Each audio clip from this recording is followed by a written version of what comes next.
Hello, ladies and gents. Welcome. It's time for another episode of the Wrestling Connection podcast. Thank you so much for joining us wherever you are around the world. We are very, very grateful for your time, and because of that, we are going to try to entertain you in any way that we can. Hello again, everybody. Welcome. This is the Wrestling Connection. Thank you so much. We are here for another exciting episode. We have really enjoyed hearing all of your feedback and talking to a bunch of you guys out there who have listened to the past few episodes. We are entirely grateful for all of the lovely comments that you've been sending our way. Mm-hmm. We are here for episode number 4. Hello again, my name is Chris. This is Glenn. Glenn, it's been a long week, my brother. How you doing? I'm getting used to this. Do you know what? Last week, this is it, isn't it? Like last time you asked me that question, I kind of felt I was going a bit stir crazy. I don't know if it's that, the weather on the whole's been getting better, or if it's the fact that I'm getting used to my new job, working from home, of course. But I kind of dig it. Like, don't get me wrong, there's lots about this I don't like. I miss my family, and I feel my heart breaks for a lot of people who are far less fortunate than me, but like, I could do this for a little while longer. That's what I'm going to say right now before it gets unbearable again. How are you finding all this? Well, I was thinking the same thing. Like, I'm missing all the sort of basic stuff. Like, I'm missing the football a lot, and I'm missing the cinema and, like a wrestling audience and things like that. Yeah. But in general, it's become like a routine now. Do you know what I mean? Like, see, when I was younger, when you'd be in school and you would do school, the term, and then you would go in the holidays, and then for the holidays I would do nothing because I was obviously younger and didn't have a job and that sort of thing. I had nothing to do, no responsibilities. It's a bit like that again, where I was working for all this time, and now it's like, okay, now it's the holidays and there's nothing to do. So I'm kind of getting into a routine. I'm a really good routine in terms of watching some stuff. I'm watching Ozark right now on Netflix. And I'm watching one episode a night. There's 30 episodes in total. So I said, okay, for 30 nights, I'm going to watch an episode. So I'm on like season 2, episode 5. So there's like 15 episodes to go. And I'm hooked. I'm well in, and I'm really enjoying that. I started The Big Bang Theory from the start again. I watched Afterlife, Ricky Gervais's new masterpiece. Just absolutely unbelievable. Can't recommend it enough. He has the Midas touch. I have been a lifelong Gervais fan, and I've not seen the new series of Afterlife yet. I've seen that on Netflix, but I think the first season was just, on so many levels, it just worked. Gervais has always been good for that balance of comedy and sentiment, and profound commentary, going all the way back to The Office. That's a good choice. That's definitely on our list here. Well, I can't recommend season 2 enough. I think I might prefer it to the first one, because I felt the first one was really good in terms of taking you on a journey. Like, you're meant to really like these characters, and then there's an ending that really suits. Whereas this one, it's like there's different dimensions, and because like there's different characters and there's different arcs of the characters and stuff. I totally recommend getting to that to very, very soon to help pass the time if you're struggling. But of course, you're working as well. Do you know what I mean? You've still got your new job. How's that going? It's going really well. I have to say. So I'm a teacher, for any listeners who don't know, and I started my new job at my new school, having only ever visited the school building twice, once for my interview and once for a visit, which was the same week that it was announced that the schools would close. And I've taken part in quite a few Zoom team meetings and things like that. I now have classes for pupils I've never met. I'm starting to lose track of who out of my new staff, the staff that I work with, who I've actually met physically and who I've only met digitally. And I think this might make way for some awkward social interactions down the line. But they're so welcoming. So all the kind of normal anxiety that comes with starting a new job obviously was there, but the people I work with have been really welcoming, and the pupils I'm slowly but surely starting to interact with. It's just weird because teaching is all about the relationship and having a good relationship, a positive relationship with your pupils and your staff, and it's just hard to come by that digitally, but it's not impossible. So it's early days, but it's going well, thank you. In terms of your old colleagues, I know this is totally boring for all wrestling fans, but I'm interested. In terms of your old colleagues and stuff, are you managing to keep in touch with them, or has that just been a total null and void because of quarantine? Oh, they're all dead to me. No, no. Absolutely. I've been talking to a few of them, and this is really boring. But in Scotland, where we are, because we do have 2% of our listenership. Is it 2% in the United States? Is that 2% right? US. Yes, USA. Yeah. USA. Thank you to the 2% of our listenership who are in the United States of America. We love you. Do not drink detergent or Yeah, disinfectant, okay? it will not work. Just go home Uh, and watch Raw from like 9 to 8. You'll be fine. yeah, please do. Um, but we still have to, teachers have a lot to do with determining the final grades for pupils who don't get to sit exams this year. Uh, Wow. so I'm still working with my old school to help determine the grades for the senior pupils that I taught before. So like both professionally and like just because they're my pals, I've been keeping in touch with them, and I still plan on having a leaving night with them whenever this all finishes. Yeah, of course. Nice. Well, there was a day where you didn't know them, then you showed up, you met them, and they became lifelong friends. Could you say that about a certain wrestler by the name of the Big Quiche? I certainly could, as this is wonderfully transitioning into That was a really subtle segue if you did wow. see it coming. This is us. So, folks, if you listened to our episode a couple of weeks ago, Chris and I debuted our new segment, which is Meet a Wrestler, where we told a story about the day that we first met, where we also met Daniel Bryan and Kane. Yes. And 2 weeks later, we are returning to this segment. And this time it's my turn to tell a solo story. We have had experiences where we've met wrestlers collectively, but a lot of the time some of our fun stories are told individually. So here is my Meet a Wrestler contribution for this week. I'm looking forward to this one because last time we were together in person, you tried to tell me this story, but we were desperately late to a show, so we didn't really get the full experience. So I'm looking forward to hearing it properly now.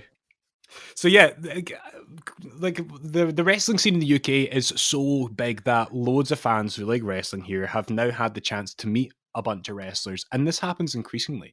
You go back to when we were little kids, it was quite rare to meet a big star in the mainstream WWE roster.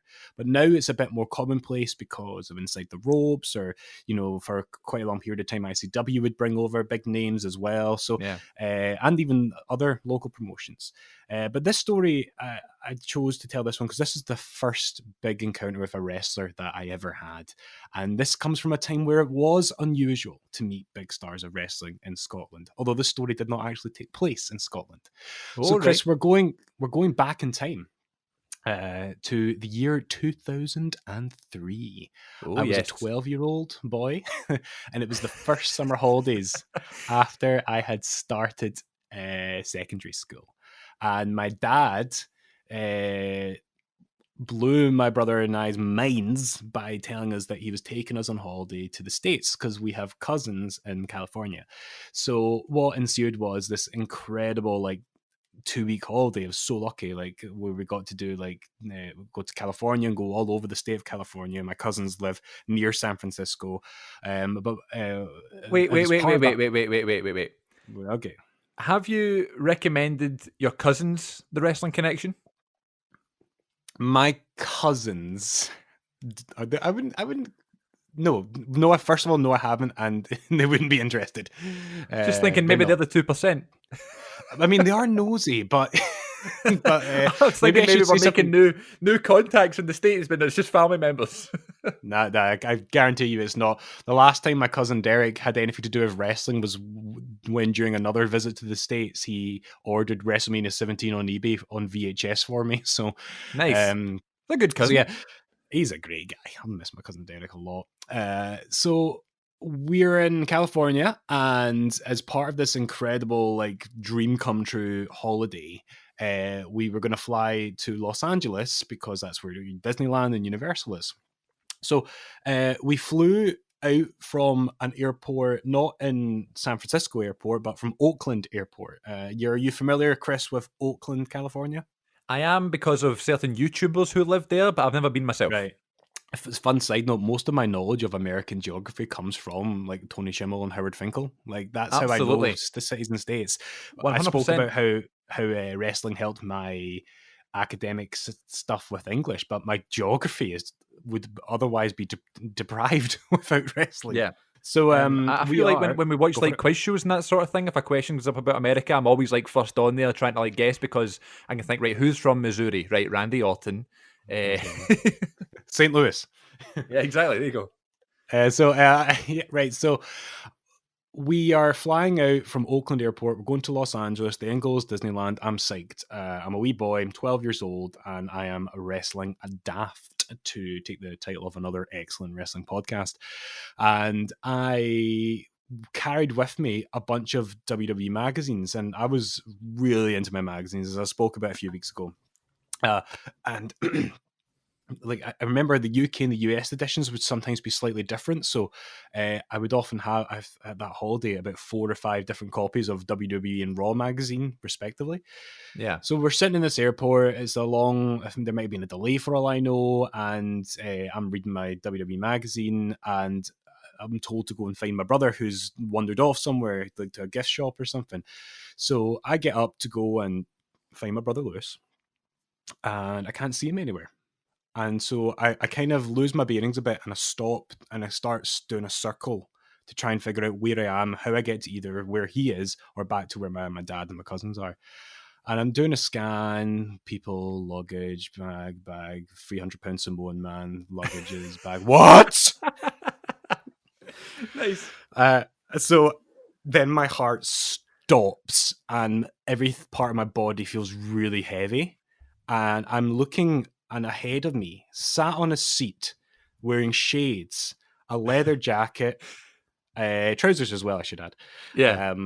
And on a cell phone, a very 2003 era cell phone, is none other than Rikishi. And it's unmistakably him. Absolutely. He's hard to if you miss. see him, exactly. If you see him in the street, there's one person, do you know what I mean? One person in the world that looks like him. I can understand walking past like Mike Bennett or Crash Holly, or like there's somebody who maybe stands out less in a crowd, but Rikishi really stands out. So for anyone, and I'd be surprised, but if anyone listening to this doesn't know, Rikishi was often billed as 400 pounds. Yeah. He is a very large Samoan guy who had bleached blonde hair at this point, and his gimmick was that he was a retired sumo wrestler who also loved to dance. He wrestled on a thong, and his special move was the stink face, where he would rub his large posterior in the face of his opponent. And as a PG explanation of the finisher. And as a child, that was just like such a giggle. It still makes me giggle, the stink face, and it's just stupid toilet humor, but it's hilarious. And so I stare at him, and then he looks up, and I nearly swore that I absolutely crapped it. I should say, when I left my last school, one of my pupils gave me an almost swear jar, because that's a problem I have, is that I start a swear but I always catch it in time. Almost swear jar, that's good. I owe that jar some extra coins right now. So I bolt back, like ditched the idea of finding my brother, and I bolt back to my cousins, and but then my brother shows up as well, so we're all in the one spot. And I'm kind of like jittery, and I'm going around in circles, and my brother's like, "What is it?" And I said, "There's a man over there, and I think it's Rikishi." And he was like, "Don't be stupid," because my brother watched wrestling as well at this point, and Rikishi's such a memorable character. And so we walk back to the spot, and my brother's, the whole time we're walking there, my brother's giving it, "Oh, don't talk rubbish, absolute idiot, just havering, telling lies as usual, Glenn." "Oh my God, I think that is Rikishi." There's a man over there, and I think it's Rikishi. Just to be clear, by the way, also just to be clear, last week we talked about favourite live wrestling experiences, and you had a lot of good experience with fake Rikishi. Which one was this? This was the real one, and this came before fake Rikishi, so now I can tell the difference for sure. Fake Rikishi was a large white man in a red jumper. So like, so and then I go back, and I'm panicking, and like I can't, like, I really need to put this into context, especially for any younger listeners that we have who maybe don't quite grasp how mind-blowing it was to have an interaction with a wrestler this time, because the WWF and the WWE did not come to the UK, did not come to Scotland every year at this point. No, not they did all. not, and and even more rare was an autograph signing. So most people who would meet wrestlers were people who would either be able to go to Rebellion and Insurrection all the time, my friend Robert, or who went to the States to go to WrestleMania, and that was not us as a family growing up. I get I seek advice from my cousins, and they say, "Well, you should tread carefully with this, because if it's not Rikishi and you show him a picture of him in the magazine, he's going to be offended to say that you look like this man here, this big fat Samoan, Yeah. rubbing his butt in someone's face. And it just so happened that that month's WWE magazine, or whichever copy I had like a Superstar Spotlight 1-page article on Rikishi with a great What big picture of him. what are the odds in that? Do you know what I mean? That is amazing. Incredible. So I had the picture and I was able to show my family and say, listen, I think that's him. And so I wanted to go and talk to him, but I was too scared to go and talk to him. So eventually my cousin Nikki, she says, right, I'll come with you and your brother. And if you can't talk, I'll take over. I'll tag in. And my cousin Nikki's so cool for stuff like this. So we walk up to him, and by this point, thankfully, he's off the phone, and he's just sitting there looking miserable, I might add. It must be rubbish being a guy of his size, Exactly. I know. like traveling in such a small man's world. And so I went up to him, and I can pretty much remember word for word my exact words, so I'll try and replicate it in the way that I said it. Excuse me, I'm sorry to bother you, but you look a lot like a wrestler I know, and I was just wondering, are you Rikishi? And I'm shaking at this point. I am so nervous because, again, Oh my God. to be in the presence of this is like meeting Superman for 12-year-old Glenn. And he looks up, he goes, yes. And I said, oh, well, would you be okay to sign an autograph on my magazine, please? And he went, sure. So he takes the magazine, he signs it, and I felt like, and I'm actually beaming right now, thinking how lucky I was that was there in that magazine, like I know, that that's thing, mental. because he could have just been signing a picture of Brock Lesnar, if Exactly. it wasn't that. Yeah. So he signs it, and then he goes, so where are you guys headed? And that's where I froze, because I forgot where we were going. Freaking Disneyland. And so then my cousin Nikki steps in, and Nikki has lived in the States for like a long time now, but you can't take the Skull Bride out of her, so she was like giving it kind of, we're off to Disneyland, off to Los Angeles. And then he's just like, okay, enjoy. And then that was it. And I was beaming. And of course, this is 2003. I couldn't just text Robert and say, because I didn't even have a phone, I don't think, at that point, to say that I met Rikishi. So I had to hold on to this for weeks, like a week and a half, before I could tell anyone that would care about it. And I just remember us all getting up to go to our gate via a Starbucks, and my dad saying, oh, there's your man away. And we turned around and we just saw him grabbing his bag and walk off. And that would be my last ever interaction with Rikishi until last year, when he did a cameo video for my friend Robert's birthday. Oh, of course. I forgot about that. Where he called him Robert Strong as opposed to Robert Strang, but you can't have everything. So that was my first ever encounter with a wrestler. I still have the signed magazine page. It's a little bit faded now, signed in black biro. I'll pop it up on the Instagram. How about that? Please do. Yeah, it's a cherished childhood memory. It means so much to me. That's a brilliant story. It's those sort of interactions that you kind of dream about, and it's almost like if you were to go back to school and tell someone that story, they wouldn't believe you. It's that good. Robert didn't believe me until I showed him the autograph, and even at that, he was cynical. It's brilliant. I think Rikishi is absolutely awesome. I think he's so underrated.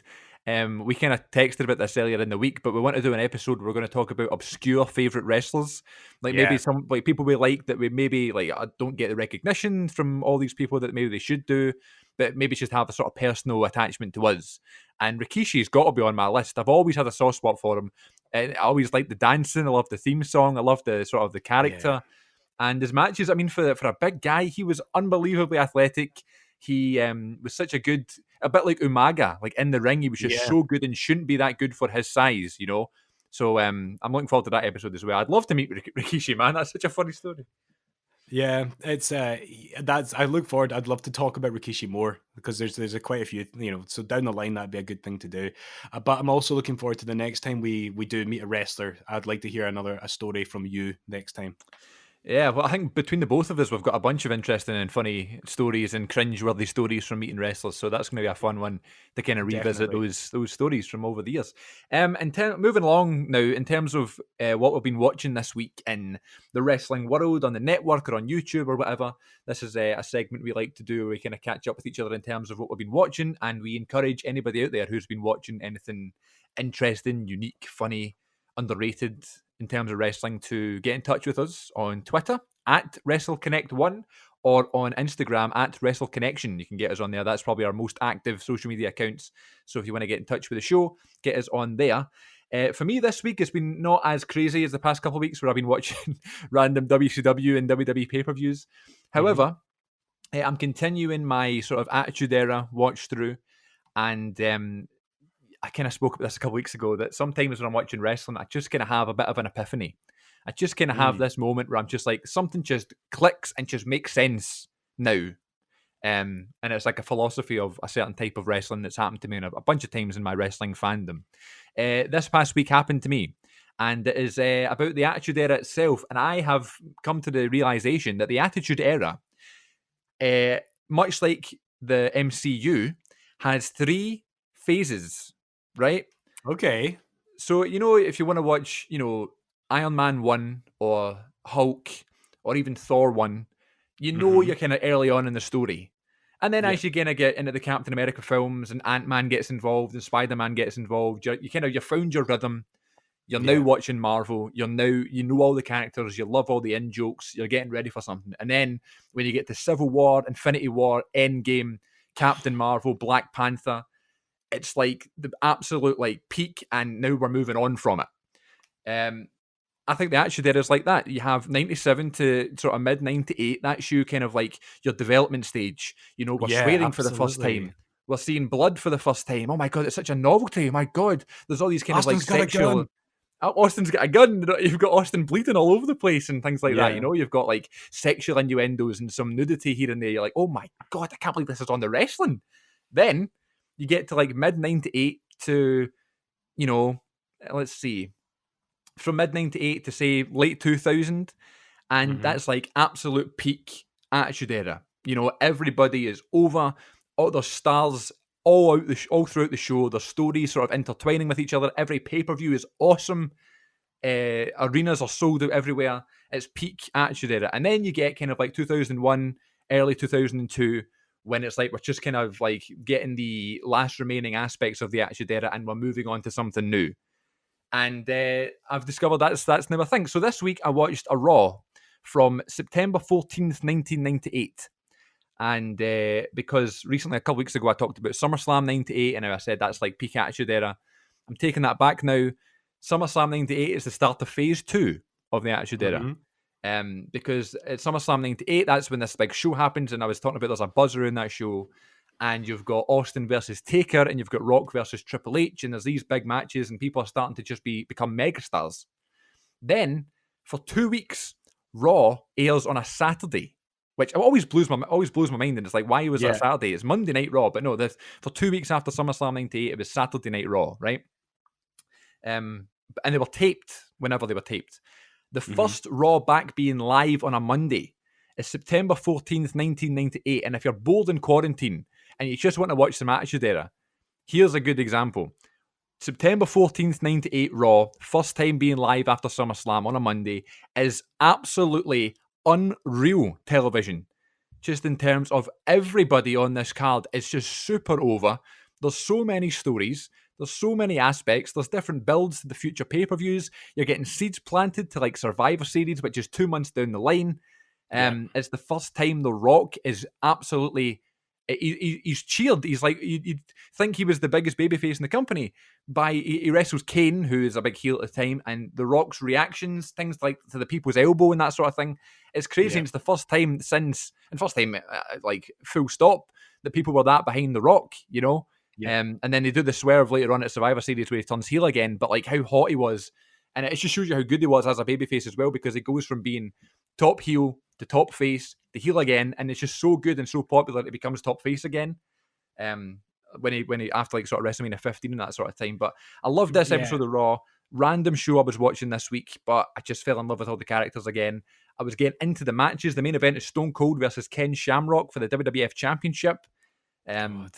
Such an incredible Raw, great TV, something for everybody. There's a bit of everything, and it's just what it makes me miss wrestling audiences more. So that was me this week. What about you? What have you been checking out this week? I know you watched the very distinctive show, didn't you? A very distinctive show. No, you've lost me. Was it not a UK pay-per-view? Oh yeah. So I've managed.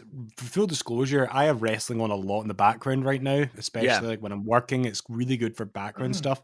So I did watch Insurrection 2002 this past week, which was the last WWF pay-per-view. And then I've gone through Judgment Day 2002 this week as well. Which is an insane pay-per-view, which brings back a lot of fond memories. And I'm now currently, I want to talk about this for a second. I'm currently on the SmackDown. It's an episode of SmackDown in 2002 between Judgment Day and King of the Ring. It's the SmackDown just before the Raw where Undertaker wrestles Jeff in that match that you spoke about a few weeks back, or was it last week maybe? A couple weeks ago. And and I know that's coming because they've set that up in the previous Raw. But on this episode of SmackDown, there's a little wee storyline happening where Tajiri and Tori Wilson have split up. And I know, why was that a thing? I know, right? And Tori is now dating Maven. Yes, she did. Yes. Now, Maven has a sore foot. So Maven's in hospital. He's in bed in hospital. And Tori comes to pay him a visit. Tajiri, being the jealous ex-boyfriend, gets really annoyed about this and infiltrates the hospital and tries to find Maven, but nobody can understand them and nobody's letting him in to see Maven. So Tajiri's big plot to get to Maven and to presumably get his revenge on Maven and Tori is to dress up like a doctor. And this is almost... And this, when I watched this, first of all, I had no memory of this ever happening. And when I watched it, it joined a few dots in my mind. So this quick anecdote is going to go in a couple of directions, but I will keep it brief. So Tajiri dresses up like a doctor, stethoscope, white jacket and all, and gets mistaken by some other doctors for being a real one. And there's a medical emergency in another room, and he gets whisked away to perform surgery. And they said, "No, there's no time, doctor. You have to come." And this is exactly what happens in the 1998 comedy film Bean, the Ultimate Disaster Movie. Oh my God, so it does. Now, you might think that's a loose connection, but now I need to take you back a few years to Inside the Rope show. One of the first ever, and not the first one, but it's one of the early Inside the Rope shows that Kenny McIntosh and co ran in Glasgow was with Colt Cabana. And it was when Colt was over promoting his match with Grado, his first ever match that he had in Edinburgh. Yeah. And Colt told the story that from something that he'd heard from his brief time in WWE. So again, full credit for all of this goes to Inside the Ropes. If you are for some reason not aware of Inside the Ropes, subscribe to them. Go to their live shows when this is all over. Nobody does better. Great podcast as well. So Cole tells the story that apparently Vince McMahon is a huge fan of Mr. Bean. And he loves Mr. Bean. So it makes so much sense that this pastiche of Mr. Bean would happen on this episode. And then Cole then said, "You know what? And sometimes when I'm bored, I just like to think about Vince McMahon sitting back in his couch watching Mr. Bean." And then Cole sits back and he does this spot-on impression of McMahon, which I'm going to butcher. And it's just him looking at like a non-existent telly going, Linda, look at Bean. All those dots were joined. So as and full disclosure, spoiler here, folks. Tajiri does find his way to Tori and Maven, and Tori gets covered in the mist. Asuka, eat your heart out. So it doesn't end well for the young lovers, but in terms of Mr. Bean tributes on SmackDown, it's probably my favorite. That's what I've been watching this week. Mr. Bean is one of my favorite programs of all time. It really inspired me to kind of get into performing, and Rowan Atkinson himself, I'd probably say is my favourite actor of all time. He's incredible, isn't he? In terms of like his live stuff and the theatre work and that sort of thing. But every time I think of Tajiri, I think of two things: always having excellent theme songs, and also WrestleMania 21 when it's the taxi driver advert commercial, like WrestleMania 21 goes Hollywood Oh, advert God. thing, and movie trailer. That's what I was looking for. And everyone's going, "Are you talking to me?" And Tajiri goes, "Golly, no."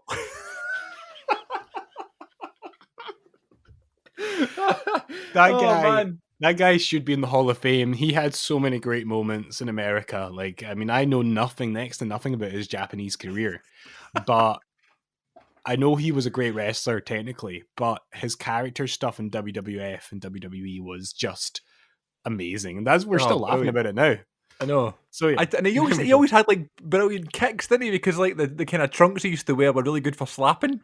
Yeah, JR wouldn't be a fan, but yes, he Yeah. was good. He was good at that. They did sound vicious. Yeah. Anyway, shout out to Tajiri. Oh, we need to Very get him to do an underrated wrestler. introduction. Right. That's Oh my my mission. God. I Oh want my that is God. it. We need Tajiri to do an introduction for this show. Oh God. I know. Listen, the things that get the most attention for the podcast on social media are the intros. So we need to we need to go broke booking them every week. Here's me texting you going, like, we could get, Brian Myers or Cedric Alexander, or maybe we could really invest and get a big name like a Kevin Owens. No, Yeah. we want Tajiri. Dolittle. Right. It's time to be thankful for something in the wrestling industry. Kate, please sing us a song. What I'm thankful for in wrestling this week. Oh yeah. Yes, ladies and gents, it is time for me to be thankful for something in the wrestling industry. And right now, I'm thankful for Tajiri. But that's Yeah. not what I've written down this week. I'm going very generic this week, and I think a lot of these things, in terms of the recommendations for match of the week and for what we're thankful for, I mean, they're really just teasers for being full episodes somewhere down the line. But what I'm thankful for this week is very simple: wrestling theme songs. Because currently the WWE on BT Sport Twitter account is doing like a World Cup of wrestling theme songs. Oh, I've seen this. Yes. It's like very controversial. They've decided on 32 theme songs, and then every single day they're doing like round of 16, round of 8, semi-finals, and it's going to be final tomorrow. And I've been voting every day, and a lot of the times the ones I want to win haven't been winning, and I've not been very happy about it. But that being said, it's just kind of got me thinking about greatest theme songs of all time. So I guess we really should be thankful for Michael Hayes, who started it all in the 80s, in the early 80s. Yeah. And then when he was with the Freebirds in the song, I guess it was Bad Street USA or just Freebird, the song, he used to play in the venues, and they were just, I mean, obviously it's before both of our time, but they were just crazy over. And then Hulk Hogan brought it to the WWF. He was the kind of first one in WWE to have, a theme song with Real American, and then ended up being, Piper had one, and then Macho Man Randy Savage had one, then Ricky Steamboat had one, then Dusty Rhodes had one, and so on and so forth. Everybody kind of had their own theme song. But thinking back now, it's really, really hard to imagine wrestling without wrestlers having theme songs. Do you know what I mean? Yeah. Even things like Royal Rumbles. Like Yeah. the music is such a big part of that now. It's the countdown and then the music, and if there might be a wee pause like we had with the Edge return this year. The music is such a big part of it now. And we're lucky that we are spoiled for choice with wrestling now, but it would be unusual for a wrestling company to start out now and not have theme music. Even really wrestle-centric promotions like Ring of Honor have theme music. It's become a staple. Even PWG, who don't even film, they film them, but they don't even put the entrances on the DVDs. What they do is like they'll just cut to like a graphic, and then by the time the graphic's over, both wrestlers are in the ring. But in the venue, they still play the music, for the crowd. But, people always go on about the 1992 Royal Rumble, right? How it's like the greatest Rumble of all time because all 30 participants were like megastars. And it's true, they're all incredibly over. Plus you've got Bobby Heenan on commentary. It's a great match, great Royal Rumble. However, it doesn't rank up the top for me because all the other Royal Rumbles have theme songs, when Ric Flair comes out, it's just this mad, weird cowbell thing. Whereas, like, if someone was to come out like Edge or Drew or Lesnar or whoever this year, their song was playing and it brings energy to the match and an atmosphere to the arena and makes the crowd go nuts and adds to the performance, And it's become, wrestling theme songs have actually, a lot of the time, become some of just my favourite songs in general, to listen to. Do you have any random favorite theme songs that you can kind of give the listeners a wee tease about before we do a full episode on theme songs? Oh yeah, I mean that's got to be a big one down the line. I've got obscure ones that I love, and I've got like obvious ones that I love. And Jim Johnston, the old Oh, composer, man. deserves it because like some of the classics like Ultimate Warrior. One of my absolute favorites has always been Loaded, the Hardy Boys original theme. Oh, yes. And it's never been included on any of their official CDs or anything like that, which baffles me. But what I will say about the Hardy Boys one, that's like a really nostalgic tune. However, No More Words and Live for the Moment, their individual theme songs, I equally as love. I love to listen to Live for the Moment, but the full version on Forcible Entry that has the acoustic introduction. That's spine chilling stuff. Like, Absolutely. And I don't really like, it's just a personal thing. I'm not always that comfortable talking about Benoit. It's just a weird personal thing. But the Our Lady Peace song, whatever. One of the best ones ever. Incredible. And the thing that always annoyed me is that when Benoit would come to the ring, you would never hear the chorus because he always would march down so quickly. And that's such a great chorus. And I suppose that celebration at WrestleMania 20 is all the more poignant for giving you the chance to hear that song, Yeah. In terms of nowadays, I think the composers are called the CFOs, and they've produced some unbelievable theme songs, but they don't get the credit because they're not Jim Johnson. They're behind AJ Styles' theme song, Kevin Owens' theme song, Nakamura's theme song, like Sami Zayn's. Just brilliant. God, Bobby Roode, Finn Balor as well. My God. That's an incredible theme. Undisputed Era. I used to walk to work to the Finn Balor theme. Yeah. And fun fact, when Pokemon Go was popular in 2016, I say when it was popular, I still play it, full disclosure. It's never, as a teacher, it's never a cool moment when kids catch you playing Pokemon Go. Not during a lesson, can I stress? I mean, like out and about. I'll come and help you in a minute. I just need to cat Pikachu. I used to listen to like the Nakamura theme when playing Pokemon Go because it just seemed to go well, that kind of Japanese theme with a Japanese product. So it was like that's something that I could talk about music for ages. So I look forward to that. That's a great choice for something to be grateful for. Also, I love a lot of the AEW ones that don't get a lot of love, like Cody Rhodes' current one is just the best in the business. And then you've got people like Pax one and the Lucha Bros, and I mean Jericho's own song Judas is his theme song. Yeah. Just some brilliant stuff. So that's what I'm thankful for this week. But as every week we talk about these things for a couple of minutes, we have to talk about them for an hour, and they will have their own episodes. Don't you worry about it, son or daughter. Fantastic. You want to recommend us the match? I will do, but I think it's time for this week's toilet break. I think it's time for this week's toilet break. Should that get its own jingle? I think that's a good idea. Get Kate to make one. Right. I'm going to ask my wife. Not right now. I'm going to nip to the loo. We'll be right back, folks. Thank you, everybody, for joining us on this week's toilet break. I hope everybody had a nice time. Glenn, it's time to recommend it's time to recommend the Nice People match. Wrestling recommendations, wrestling recommendations, wrestling recommendations. Match of the week. Oh, yeah. Thank you, Chris. Yes, I do hope everyone had a nice time, and I do hope everyone washed their hands. Yes. Match recommendation. This one comes again from 2002, just because whereas I will in weeks to come, I think, throw in ones from other parts of wrestling history here and there. This era is so ingrained in my consciousness right now because I'm watching it quite a lot as I work throughout lockdown and so forth. And I want to mention a match which fits into a particular genre, but it never gets the credit that it deserves for a very unfortunate reason. I'm talking about Monday Night Raw from the 27th of May 2002. I'm talking about a ladder match for the Intercontinental Championship, pitting off the Battle of the Frog Splashes, Rob Van Dam versus Eddie Guerrero, a recently retired Eddie Guerrero at that point. Chris, this was a weird time for the WWE at this point because the brand extension had just started and WWE were still using all the marketing and basing it around The Rock and Austin. But Austin was just about to walk out and he wasn't really main event at this point. In fact, he was feuding with Guerrero, so very much mid-card. And The Rock was away. He was making films at this point, and he would come back soon after this, but it was a real chance for other talent to be showcased, and this was the main event of Raw. This closed the show, which I didn't realize until I went to rewatch it this time round. And I think it's a shame because when people talk about the greatest ladder matches of all time, I almost never hear this match getting mentioned, and people only seem to remember it for the fact that a fan ran in at one point during the match. Yes. And I'm actually delighted that that's still there in the network if you go and watch it, because a Is lot it? of the time Yeah, that that's good. stuff gets trimmed out, and I think rightfully so.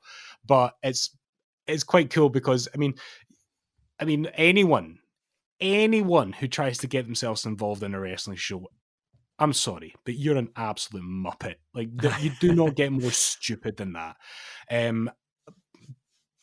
But why you would run into a match with Eddie Guerrero, a notorious hothead who will, hold nothing back if he gets peeved off at you. Like, I have no idea. And that moment happens at a really climactic point in the match, and it is unfortunate, but I just remember thinking, having watched it this week, that this is so much more than just that moment, which is what everyone talks about. It's a great ladder match because it has aggression, it has a lot of roughness, but it has some good technical wrestling as well. It takes a long time for the ladder to actually get in the ring. And it has all the acrobatics that you would expect from a ladder match as well. It is the Battle of the Frog Splashes. It's Guerrero and Van Damme. The result I won't give away, but it's a great match, a great outcome, and it's really kind of wrapped up in of its time. Both guys are totally in their prime.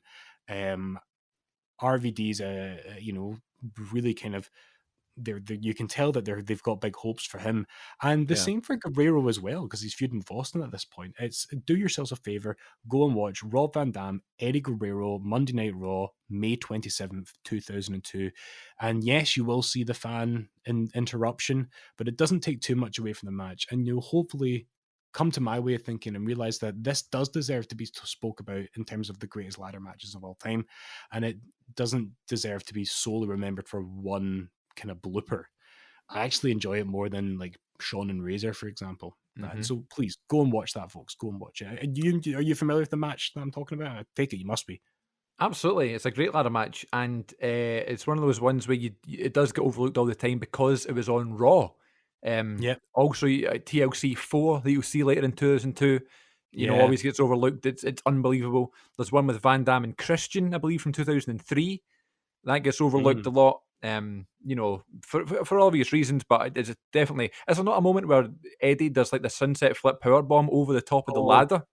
God, it's amazing, and he just, this was always the case with Eddie's sunset flips, but he just manages to twist at what seems like the last possible moment. So you really think he's about to break his neck, but the guy's a pro and he clearly knows what he's doing, and he knows how to just execute that in a way that kind of has you on the edge of your seat. There's a lot of incredible spots in that match. Incredible. I don't want this to just be me talking about saying something's amazing for 5 minutes, but it is. Go and watch it. It's an absolute masterpiece. I guess the reason it was on last is because Van Damme was so over, and like later on in that year, he goes on to wrestle Triple H a bunch for the world title. That's right. You could probably argue, I think it's Unforgiven 02 they have that title match. You could probably argue that they should have put the title on him then, because he was so over. I don't think he ever reached the popularity that he was in that sort of time in 2002 again. I think so. If there was ever a time to pull the trigger, that would have been it. And obviously, we know that he did get a world title run, but that in itself is marred with how it had to end. Absolutely. And I would also argue that as much as he was a popular guy and over in 2006, I don't think he was quite as hot as he was in 2002. You mentioned about fans running into the ring. Last week I talked about an experience at an ICW show in 2010 where it was just mental, and I kind of fell in love with like independent wrestling that day. Oh yeah. There was a moment where Kid Fight, who we know very well, Kid Fight was in the ring, and he was in full character, full heel, on the mic, swearing and throwing things at whoever he was shouting at, and he was in full Kid Fight character. And there was these guys sitting behind us that were absolutely out their face steaming. And one of them just went, I'm going to go and tackle Kid Fight, and slid into the ring. Kid Fight stopped mid-sentence and full-on booted him in the face. as the guy who was running it in the ring. Like, I kind of like slid under the bottom rope, and Kid Fight just like kind of took like a penalty and just kicked the guy's face off. And that was the rest of the promo about how you shouldn't be jumping in the ring. So there you go. Wee story. Like but I'm totally, listen. I am a pacifist. I do not condone violence at all. Yeah. But like, you know, you don't go and see like a Shakespeare play, and as soon as like Hamlet's dad dies, you jump in and call the police and start battering, you know, whoever committed the crime. It's making a run. It's so disrespectful. And this is the thing, like, there's a lot I love about wrestling, and I want to keep this podcast positive, but man, see people who are too drunk at wrestling shows. Oh, mate. I hate it. And it happens at ICW, it happens at WWE shows. Even when Inside the Ropes run stuff, there's often always a drunk guy, and it never ruins the show. And they're often really good at dealing with it. And increasingly, actually, you see these people getting papped out, which is great to see. But like that, I just don't get it. It's just like I like to go to these shows. I like to have a drink at these shows, but I don't get behind that. So for you to get yourself into such a state where you do something stupid like that, I mean, you're just asking for trouble. You're asking to get hurt if you put yourself into an environment, because the most trained professional wrestlers can't avoid injury. So if you're going to fling yourself in there like an idiot, then you are asking for a lot of trouble.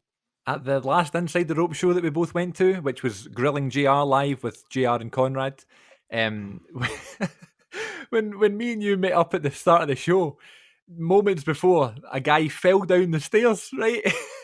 Yeah. Who was already drunk, but somehow managed to make his way into the show. JR and Conrad came out, Kenny's there, they're doing like their stuff, they're taking questions from the crowd and that sort of thing, and this guy is just heckling and falling asleep at the same time. It's like, how did that even happen? It's amazing. I remember seeing him fall asleep, because one thing that had actually happened earlier in the night, I'd nipped outside to, this is before the guy was let back in, I'd nipped outside to phone my wife, and I saw him giving the security guard like hell outside the Classic Grand. Then he gets back in, and when he fell asleep, I went up to one of the staff, Jennifer Louise, and said, "That guy, he's asleep. I think he needs help." And then he eventually got papped out, and all his pals just stayed there and kept making a noise.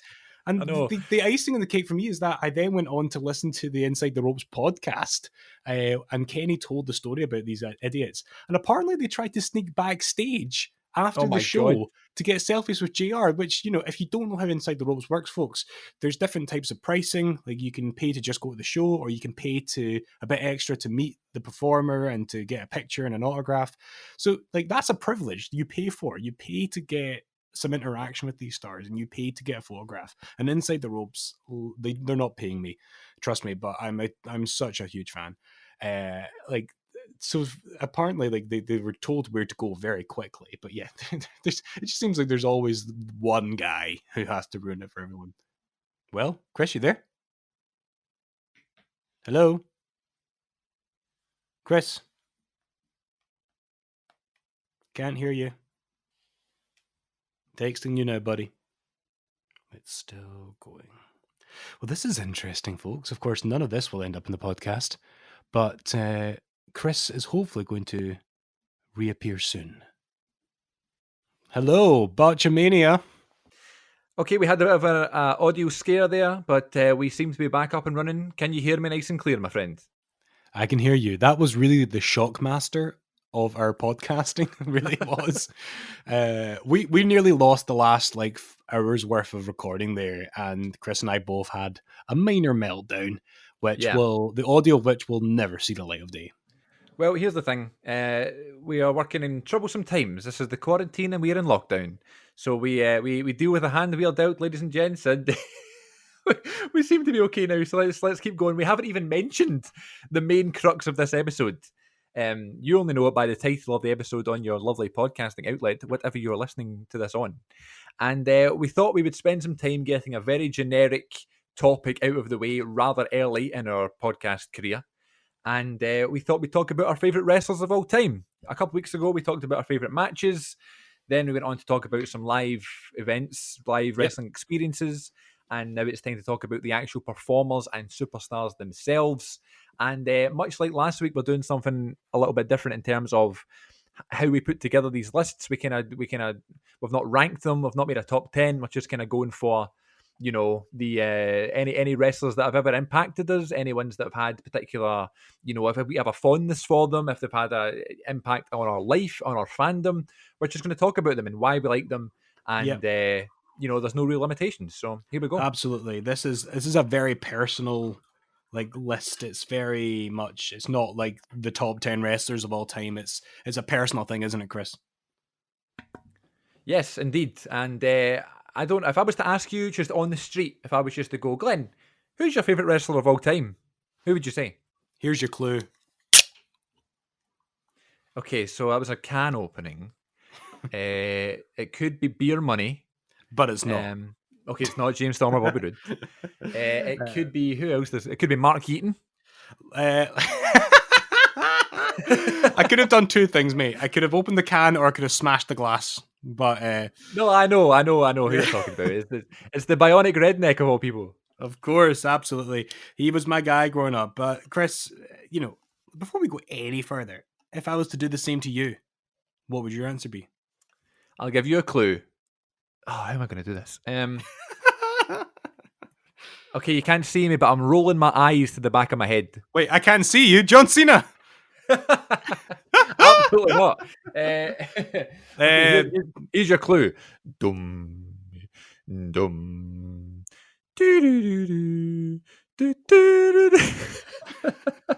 Is it Moldy Mark? No, yes, it is indeed. It's The Undertaker, the American Badass.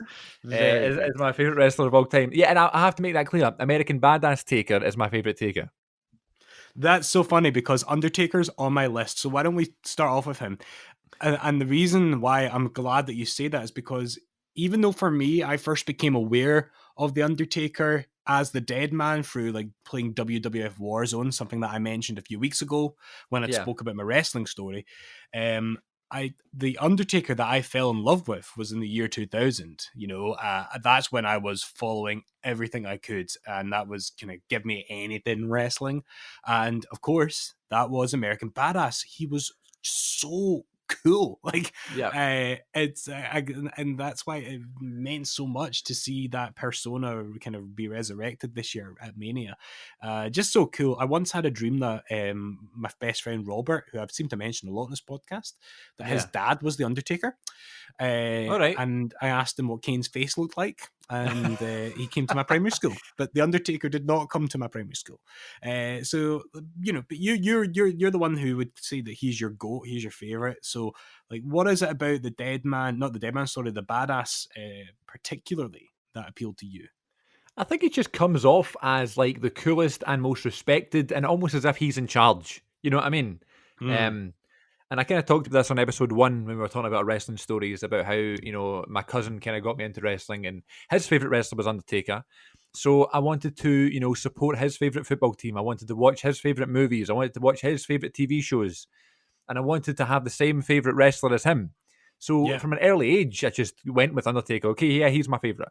But as time went on, obviously you get your nostalgia kick to it. Not to mention how great of a performer he is. The greatest gimmick of all time. It's essentially a silly gimmick that was given to him in the early 90s. That was synonymous that time for being silly gimmick central, and everybody having a job, and everybody having a manager, and everybody having this particular thing to do. And it was just handing one was like a red rooster, and one was a chicken, and one was a tugboat, and one was all these people, and then one was a dead guy. Just so happened that me and Mark Callis from WCW got the dead guy gimmick. Who would have thought that would be the one that lasted? I mean, you can't imagine Duke the Dumpster Droese or the Goon having a streak at WrestleMania. But the answer is in the evolution of the character. And this is what I love, because people would sometimes roughly divide the Undertaker's character into 3 kind of stages. But even within those stages, there was evolution. There are different variants of the American Badass. And I'm not just talking about, him going from Kid Rock to Limp Bizkit to the kind of the Jim Johnson badass. You gonna pay. You're gonna pay. You've done it now, Chris. You've gone and made a big mistake, and I can't allow for you to think you can just walk away. So what's the next? I remember earlier this year. when they were building to the Boneyard match, and AJ mentioned Michelle McCool, and all the Twitter accounts were going, "Oh, AJ, you've done it now. Yeah. You've gone and made a big mistake." Oh, brilliant. Listen, Oh, people give that theme song a hard time. I loved that song back in the day, listen, and I loved Rollin'. That's one of my favorite theme songs of all time. We talked about it earlier on this show. Rollin' is one of, and not just my favorite theme song, favorite songs, but also in terms of the entrance itself. The place would just be electric when that song was on. it was great. Like, this is the thing. Undertaker, like, so Badass first shows up at Judgment Day 2000, and it's the Kid Rock theme. And Yeah. that was always cool because, like, you could see the fans raising their hands in sync to the kind of, Yeah. like, the words of the song. But then Rolling for me was the more synonymous sort of Undertaker Badass theme. And that was like, that hit it for me because he debuted that theme song in 2000 when that song was a huge hit. Like, that, this is a song that was number one, I think, in the UK, or at least in the top 5. And I used to dance to. Like in Primary 7 disco, I still remember dancing to Rolling, and I couldn't Yeah. believe it because at my Primary 7 school disco, they didn't play the friendly version, so all the swears were in it, What? and our minds were blown. I don't think they knew that the DJ was going to do this. The same with Teenage Dirtbags, 2000 and 2001. Those were good years for kind of Yeah. pop rock, new metal, all that kind of stuff. And so, like, that's kind of a song of my childhood. This is when I was wee, though, and I used to do the Glen charts in my own bedroom. I didn't have a lot of friends. The Glen And I would basically do Top of the Pops in my bedroom. And so Rolling was number one in the Glen charts for a few weeks, for sure. Yeah. That's a big accolade to give Limp Bizkit. I'm sure Fred Durst is delighted. He'll just, forget the fact that he was a playable character in SmackDown. Just bring I know. it. Did you remember So, when, yeah. I think it was SummerSlam 2012, and Fred Durst was in the front row, and they showed him, and they're like, "Oh my god, like, it's Fred Durst! We got all the celebrities here at SummerSlam," and then Fred Durst just gave the cameraman the middle finger. Such a Fred Durst thing to do. So Terrible. badass. Here, I know you say you're kind of past your clubbing phase, but how amazing was it when you were in clubs and Roland came on? Oh yeah, like the Cat House. I don't know if you ever frequented that. Absolutely, Like, yeah. so I when I was a clubber, I used to love that, and because different floors would play different types of rock. Sometimes there would be bits would be a bit more poppy, and some bits would be more heavy. And I would love the floor that would play like those kind of classics from the noughties and the 90s and things. So yeah, that was always a great one. Funny story, a wrestling story about the Cat House. I remember once being there with a bunch of pals, and I think it was a Kiss song. I think it was like Crazy Crazy Nights. Like, it was. And that was playing, and me and like my friends Fojo and Jamie Sweeney, who does the artwork for the Wrestling Connection, we were doing air guitar on the stage, which nobody Yeah. asked us to do. We were just there doing it. And I went to do a jump and I tripped and fell on my arse. And I got my very own "You effed up" chant at the Cat House. Hell yeah, that's such a good story. So yeah, like, I guess there was a lot of ICW fans in that night. Yeah. So I yeah, also love when terribly nightclubs. embarrassing. I love when nightclubs and just anything discos or the radio play wrestling themed songs. Like, it just is like, oh yes, it's like a personal song. Do you know what I mean? But anyway, back to the Undertaker himself. Not to mention, if the undefeated streak wasn't a thing, he'd still be my favorite wrestler. It's just, considering the fact this unbelievable thing happened, absolutely by coincidence. Yeah. It's just so cool, and I was clamoring for American Badass to come back for years, and this year was so perfect. They came to. I was a wee bit gutted that he didn't come out to Rolling, but I mean the Metallica song they used was just perfect, and Yeah. I loved it. It just looked amazing. He's always just giving off this kind of energy that he is in charge. He's the boss. He's the man, and if you want to do anything in the business, you kind of need to go through him, and that's kind of, I always kind of loved that vibe. And as I say that now, I'm talking with my hands here. I know you can't see me, but I am on my computer desk, and my mouse is sitting on a mouse pad, and the mouse pad has the Undertaker symbol on it. So there you go. Fantastic. It's one of the things that I always tried to chase as a young wrestling fan was the opportunity to see him live. And I told the story briefly last week, actually, about going to Rebellion 2001. I was trying to see if I can go a week without mentioning it. Yeah. But I remember Robert and I made signs, and this is back in the day where you could just make a sign and bring it into the show and there'd be no problems. which you can't really do anymore. You don't see that many signs on WWE program. You see none right now, actually, apart from Byron Saxton's. Yeah. But that's a very much attitude era thing, is seeing all these different signs. And for God's sake, there was guys bringing a bloody table into the show because they were dressed up as the Dudley Boys. So you could bring stuff into shows at that time. And Robert made a bunch of signs, like a Kurt Angle one. Actually, it's really funny because Robert made a Kurt Angle sign, but we hadn't seen the episode of Raw that came before it where Angle turned heel and joined the Alliance. So Robert's heart broke where they showed that video package, and he just dumped the sign face down. It's like, I'm not cheering for him anymore. But I made this massive Undertaker sign, American Badass. So excited that I would see him live. But of course, the Undertaker wasn't at Rebellion 2001. He was headlining a show in the States somewhere at that point. Undertaker and Kane wrestled Booker T and Test at a house show in the States the same night. So when I did finally, and I've only ever seen The Undertaker wrestle live once in my life, and that was a SmackDown house show in 2008, where he teamed up with Batista and Matt Hardy to fight Mark Henry, Edge, and MVP. And of course, Undertaker's entrance was the last one. He was the World Heavyweight Champion. It was the WrestleMania Revenge Tour, so he'd just beaten Edge at WrestleMania 24. And I remember, like, they really milked the entrance. It took him ages to come through the curtain. And Robert and I were sat, like maybe fifth row, but, like, opposite the entrance, so the other side of the arena. And I just remember the moment where I finally kind of saw through the fog and saw the gleam of the glint of the big gold belt, and then his full frame coming into shape. I've got goosebumps now talking about it. And it being a 6-man match, you get to see all his greatest hits. You get to see the kind of the slow entrance, the hat coming off the hot tag, the old school last ride, tombstone, chokeslam. It was all there. And so the chances are I will never see The Undertaker wrestle again. But I'm glad that I've got that one memory. Do you know what I mean? Like, something I'll always hold on to, that I got to see The Undertaker wrestle live at a point in his life where he was still consistently having really good matches. I've seen him a couple of times. Like, I guess I saw him in 2002, as I talked about, but I don't remember it that well. I do remember a house show in Glasgow once where he teamed with Triple H and wrestled Cody Rhodes and Ted DiBiase in the main event. So that was a fun one. But anyway, we need to move on. Undertaker is my favorite wrestler of all time, and funnily enough, Stone Cold Steve Austin is third on my top 5. So why don't you talk about Austin?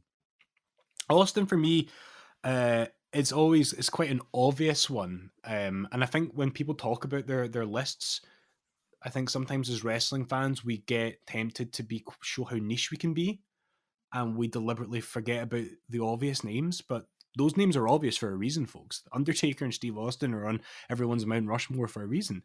And I think for me, I talked about my wrestling story a few weeks ago, and how WWF Wars on the PlayStation game was a big deal for me getting into wrestling. And that was like prime Austin era. He was the cover star of that game. And then when I found out that they'd adapted the game into a TV show called Monday Night Raw, I know, right? To find out that Austin was really good, and oh god, the guy they've got to play Austin is awesome. But it was it was just the rebellious nature, and I think for me as a kid, I was, and I still am, quite shy and didn't have a lot of confidence socially. I think there was some really rebellious escapism to be had in watching this guy who not only was bold as brass, but really quite literally stuck the middle finger up to authority, something which I could only fantasize about at that age, because I was just I just wasn't that kid as much as I would want to be. So it felt weird to boo him at Rebellion 2001. I was more likely to, take my cans of Iron Brew and bash them together in the playground and pretend I was Steve Austin at the time. And so, for me, it's just, it's not really a particular match or a moment. He's on my list because it's like he was my first love. He was my first love in wrestling. And I probably have more to say about other guys on my list, but I can't not have him on that list. Well, that's probably the reason why he did get so big, because that was the reason everybody loved him. He was awesome, and he was a great wrestler, and he was a great character, and he was full of energy. But that sort of living vicariously through him, and like saying sort of I don't want to swear, but not being a fan of the authority, shall we say, and like Yes. slapping your boss in the face and that sort of thing. People just fantasized about it, and they kind of live vicariously through him. Now when I watch him, because he retired in 03 and I was still very young at the time, but now when I watch him back, and they released a documentary in 2011 called The Bottom Line on the most popular superstar of all time or whatever. And it's like the best Blu-ray they've ever done. I'm going to watch it this week, actually, now thinking about it. But that just sums up him for me. It sums up in terms of a big match wrestler, someone who changed the business, someone who carried the business, someone who every single time he came out, it was special and it was a big deal. And that, for me, that's what wrestling's missing these days. Real legitimate superstar people who are household names, and Austin is at the top of that list. Now that, Shawn Michaels did that match in Saudi Arabia, Austin really is the only guy in wrestling that I can think of who's actually stuck to retirement. Yeah, and it's crazy. I think, he had a great send-off. I don't think he should ever come back. I like the appearances, but I don't want to see another match. It's a storybook ending. You want to talk about household names? I want to throw one at you right now. An actor by the name of Dwayne Johnson. Nice one. Weirdly, Chris, he's not on my list. There's loads I could say about him. Really? Yeah, it's funny. I tried to keep it as personal as I could. So let's hear it from you. Why is Rock the Dwayne Johnson on your list? Well, The Rock, when I was younger and, and Undertaker was my favourite wrestler, The Rock was always number 2 because everybody in my family loved him. My mum and my auntie and, my cousin and whoever all fancied him. My cousin and my dad thought he was awesome. God, my mum. I thought he was hilarious. I thought his matches were great. He always, wrestling with, people like Taker and Austin and that sort of angle and people like that. And Chris Jericho puts it best. There's no way to describe it. The Rock is just cool, The way he walks, the clothes he wears, the things he says, the way that he would hold a microphone, the way he would stand on the ropes, everything he did was like, for some reason, I've never seen anybody stand on the ropes like that. But it's cool the way he does it. And the fact he still comes back today and still stands on the ropes the same way. Yeah. I'm like, yeah, that's The Rock. I mean, I try to think in terms of my life and liking individual wrestlers. But now looking back as a sort of objective, hindsight being 2020, looking back at The Rock's reactions and, The Rock's entrances and his feuds and his title wins and the moments that he was involved in, there's really no one that can hold a candle to how entertaining he was in terms of being a superstar, in terms of being a WWE top guy. And every single time he comes back, I get so emotional, I get so into it because he is the biggest star that left wrestling. Everybody knows who Dwayne Johnson is, and people go, "Oh, he used to wrestle." You know what I mean? Like everyone knows who Undertaker is and John Cena and that sort of thing. But they don't. But they just know them as wrestlers. Yeah. The Rock is known as a worldwide celebrity first. He's known as a potential future president. He's known as an actor. He's known as an entertainer, a fashion designer, someone who has his own tequila brand. But he started in WWE, and that's what I love about it. And it's just, I don't know, I love watching his matches back. I love his segments, and I feel really connected to The Rock. And he's been doing like Instagram live streams during quarantine. He's been answering questions and having drinks with the listeners and the watchers and that sort of thing.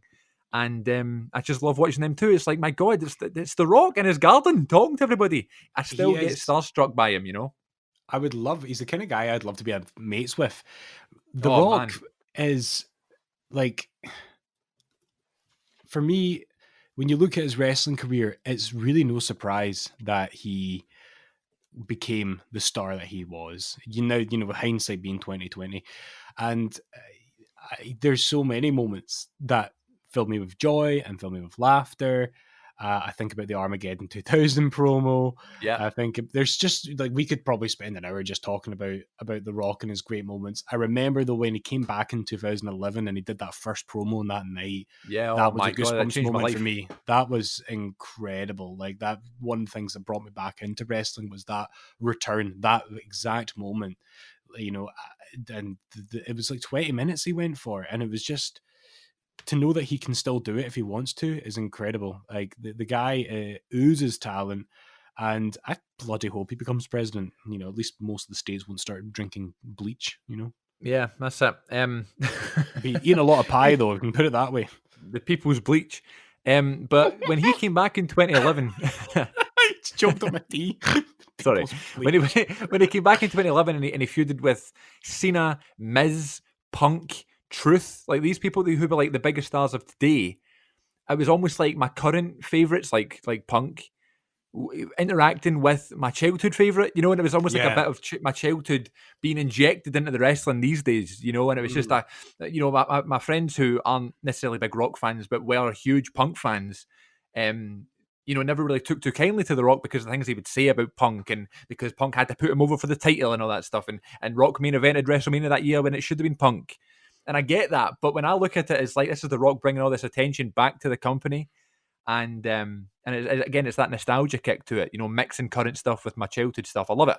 And now when The Rock comes back, it's so special. When he came back on SmackDown last year and did that thing with Becky and Corbin, loved it. You know, The Rock's just the best. He's so cool, and he's one of my favorite wrestlers of all time. Also, give us another one. everyone get Disney Plus and watch Moana. He's excellent in that. One of my favorite Disney movies of all time. Sorry. Brilliant. I'm going to throw one at you now, which I'm pretty sure this guy's going to be on your list. My list isn't all guys, by the way, but I'm going to throw another guy at you. And I'd be surprised if he wasn't on your list. He's definitely mainstream, but certainly less mainstream than Taker, Rock, and Austin.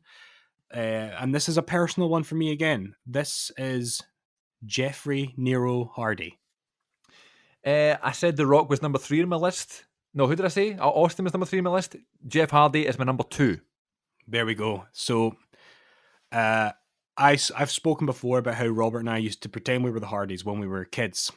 Robert, one of my oldest friends, and we were at primary school together, and we would just say that we were the Hardy Boys, and we loved them, and we still do. And I think my love for the Hardys first came about when the WWF did a magazine special on the Hardys, and I got to read more about their lives because I always liked them because they were cool and acrobatic. But Jeff was always like, for a kid at that age, and I say this with the preface that I could not be more of a Matt Hardy fan. I adore Matt Hardy, but Jeff at that time was the more intriguing one because he was quieter but more athletic, and not more athletic but more acrobatic, and more enigmatic. It has to be said. He was a charismatic enigma. And I I used to get into really like the color schemes of the green and the purple for the Hardy Boys. And so even though I kind of lived vicariously through Austin in my kind of younger years, when I was a teenager, I kind of started to live vicariously through Jeff because Jeff was cool and he was mysterious and he was offbeat and people liked him, and that's what I wanted to be as a teenager. And I was never that cool. I was never cool at all. But so when you're kind of a socially awkward guy, it kind of makes sense that somebody like Jeff Hardy, who like is intriguing and mysterious and interesting, that's kind of what you want to model yourself. You want to be that cool and mysterious and interesting. And down the line, I will tell the story of the day I met Jeff Hardy, which was another total social disaster of an episode because I was 16.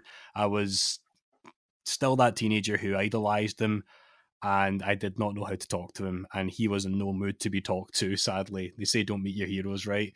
So I will tell that story long form down the line.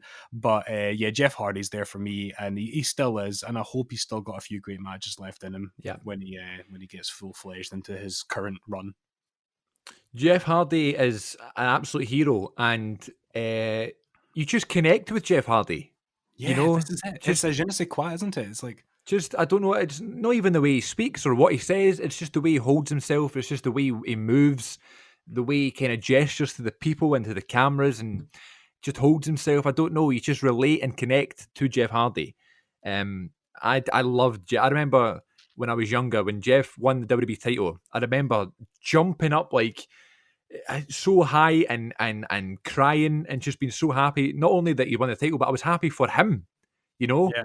And I was still really young at the time when he won the title in 2008, but for some reason I just got it in that moment. I was like, he has worked so hard for this, and he deserves it more than anybody. And he was so over at that time as well. See, 07 to 08, he was in 09 when he left. So over, it was crazy. Rockstar, as JR used to say, just a rockstar reaction every time he came out. Some of the biggest reactions he ever got was when that feud with Randy Orton, when he wrestled in the Royal Rumble 2008. I was desperate for him to win it then. Yeah.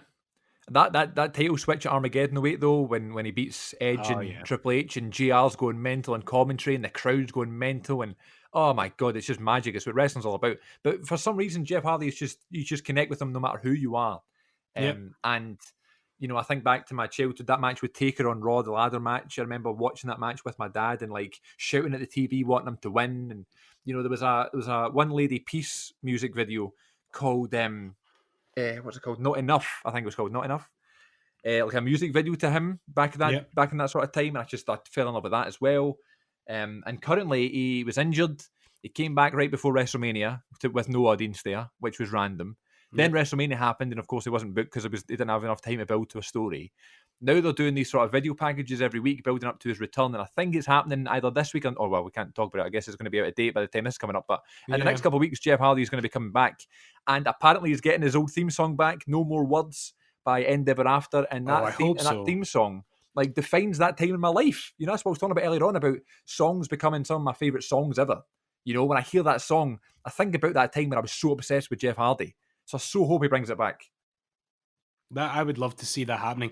When he plays concerts with his band, he covers that song. Did you know that? Yeah, I know. I saw that on YouTube. Yeah, it's a bit weird, but it's cool. Why not? I mean, I don't imagine HBK doing a live rendition of "Sexy Boy" anytime soon. No, I know.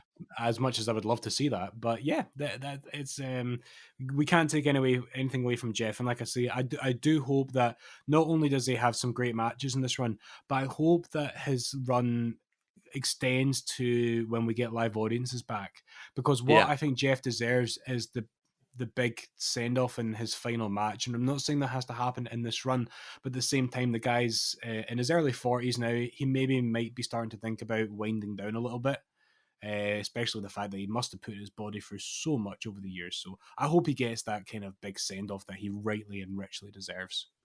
Yeah. We'll do a couple more, then call it a day. Let's do it. Do you want to go? You want to talk about CM Punk? Why not? He was my backup, so you brought him to the table, my friend.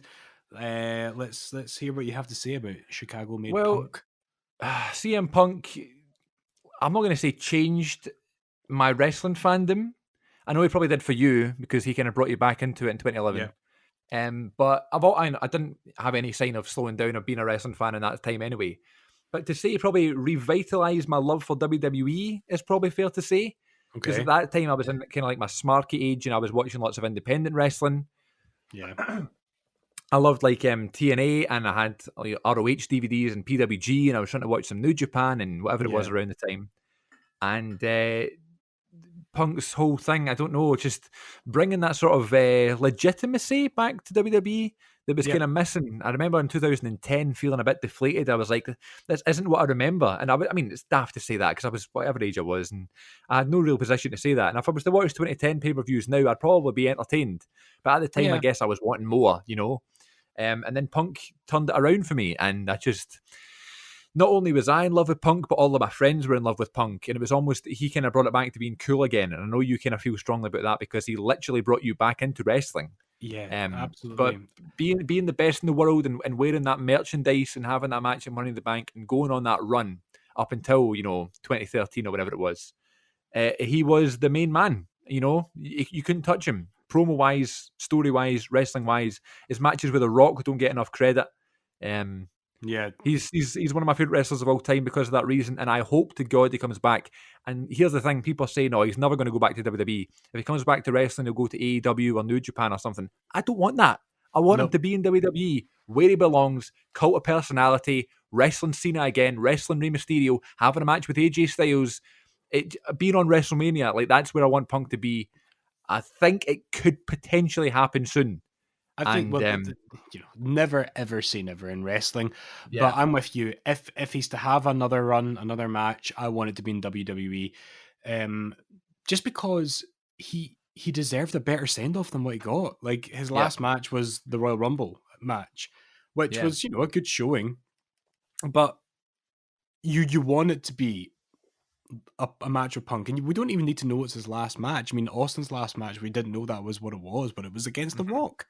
So a match with Cena or even Bray or just someone to make it really compelling. And you're absolutely right. He brought me back into wrestling. I distinctly remember sitting in my first ever flat away from home when I was at uni, and watching that promo in Las Vegas, and that being the moment of going, oh my god, I want to watch Raw again.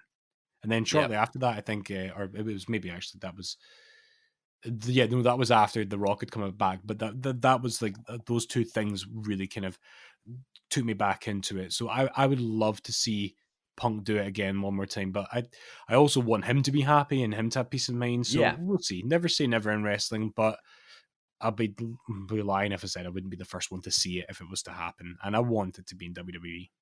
Yeah. Give us another one, then we'll call it a day. Right, I'm going to chuck at you. I've got two options here. I think I will go with. Oh, I'm torn. I'm gonna give you two names and you pick. All right. Okay. We will either gonna go with Rey Mysterio or Mick Foley. Okay, Foley's on my list. Ray's not, but I can talk about either. I can talk about Ray for a good length of time if you want. Let's go Ray, because Ray for me was, see, by the time that he came to WWE, first of all, I did not watch WCW as a kid, so I didn't know who he was. And so by the time he came to WWE in 2002, I also was unable to watch wrestling as it happened, because you know, I think we might have had dial-up internet at the time, but that was a real hangover. It was a real, you know, difficulty to get online, and you know, we didn't have Sky TV, so I couldn't watch wrestling. So everything I knew about wrestling in 2002 into 2003 was either word of mouth from Robert or from the magazines, which was always out of date. You know, by the time you got the magazines, it was a little bit outdated. So I would read about Rey Mysterio. I'd read about that he was amazing. And then the WWE put this DVD out called Rey Mysterio 619. Yes. Which was a documentary which had a lot of his best matches. And I asked for it for, I think, a birthday or something, and I got it.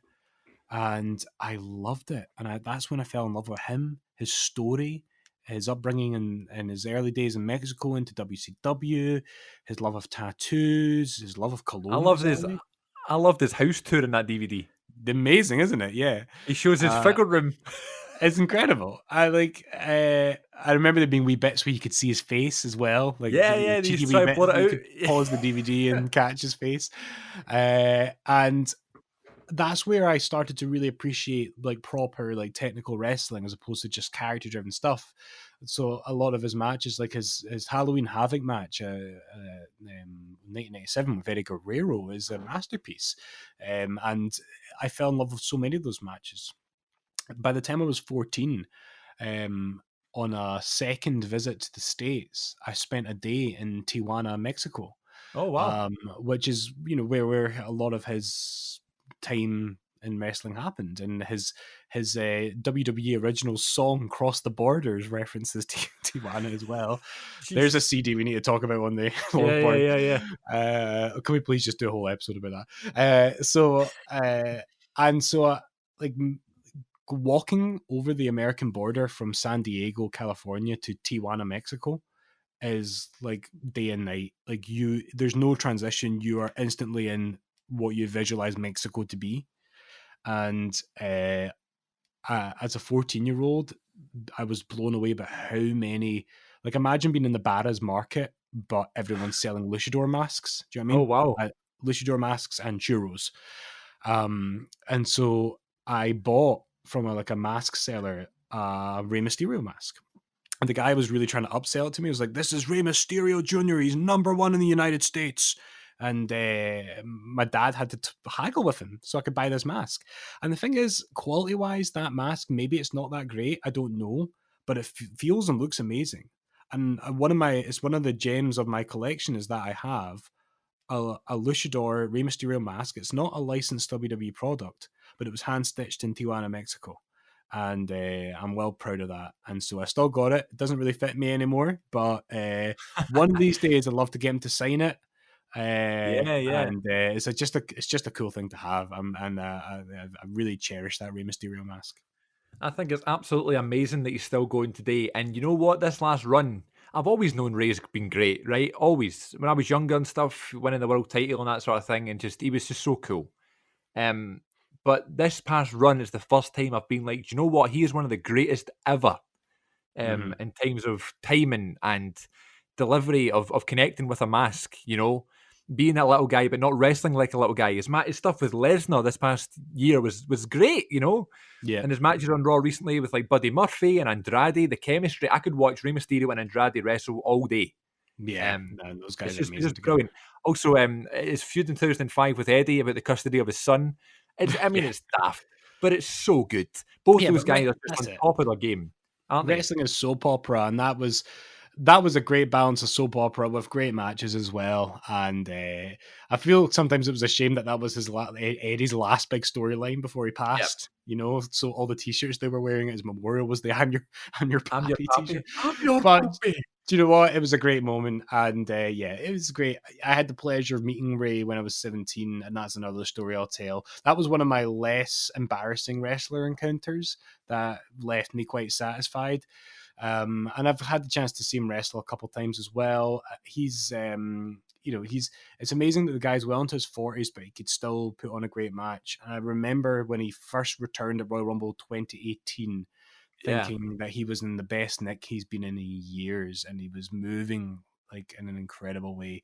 So again, kind of like Jeff, I hope that this run gives him the send-off that he deserves.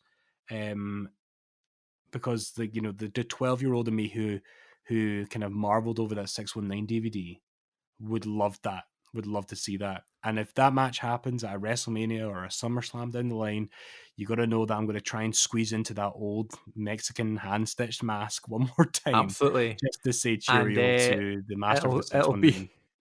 It'll be at Wrestle Connection on Instagram for reference. Oh God, one of my favourite moments in WWE history is when Eddie reveals Rey's secret. Yeah. And he goes, "I'm your puppy, Dominic." Yeah. And then Rey runs back into the ring and Dominic goes, "Is it true, Dad? Is it really true?" Bless him. Fair play to Dominic. He was just a wee boy at the time. Man. And do you know what? I couldn't have done that, acted like that at that age. So good on him. Good on him. It's every time like a big man now. I know every time he comes on Raw now, I send my mates a video of him just going, "Is it true, Dad?" But yeah, no, good shout. There are so many other people we could talk about. We didn't talk about Shawn Michaels, Chris Jericho, Daniel Bryan. We didn't talk about any of these guys that are, or even Mick Foley, who are on my list anyway. Anybody else you want to give a quick shout out to? The only other people that I had on my list were, we've talked about a lot of them actually, and weirdly enough, the only other person on my list, which may surprise you, and this is another story for another day, and that's Bayley. Yeah. I kind of knew that one. I knew that one was coming, but I guess the listeners might not have known that, so that's a fun tidbit there. So one day I'll tell my Bayley story. That'll probably happen to meet a wrestler, maybe. Something to tune back into, folks. Yes. Well, thank you so much, everybody, for tuning into this episode. And we hope this has been okay. We talked about our favourite wrestlers and that sort of thing, but the majority of the episode is becoming the staple of the show, where we're literally just bantering back and forth about random obsessions that we have in terms of wrestling. And that's going to be what to expect here every single week, every single Sunday, here on the Wrestling Connection.